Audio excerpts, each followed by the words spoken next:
உடம்புல நிஜமாகவே பாக்டீரியாக்கள் வாழ்ந்துட்டு இருக்கா? பாக்டீரியாக்கள் இருக்குதுன்னா அது எங்க வாழுது? என்ன பாக்டீரியா என்பதை மிராக்கிள் ஃபேக்ட்ஸ் தமிழ்ல பார்க்கலாம் வாங்க. ஒரு சராசரி மனித உடல்ல சுமார் 30 முதல் 40 ட்ரில்லியன் பாக்டீரியாக்கள் இருப்பதாக ஆய்வுகள் கூறுகின்றன.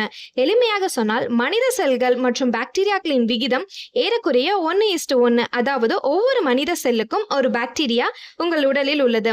சரி, உங்களுக்கு அடுத்து ஒரு கேள்வி வரும். இத்தனை கோடி பாக்டீரியாக்களும் எங்கே வாழுது அப்படின்னு.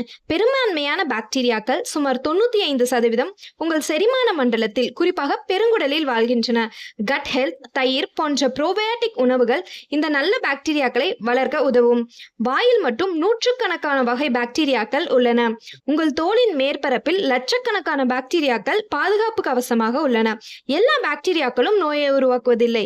உண்மையில் பெரும்பான்மையானவை நமக்கு உதவுகின்றன. உணவை செரிக்கவும் விட்டமின் கே போன்ற ஊட்டச்சத்துக்களை உருவாக்கவும் இவை அவசியம். கெட்ட பாக்டீரியாக்கள் உடலுக்குள் நுழையாமல் இவை தடுக்க போராடுகின்றன.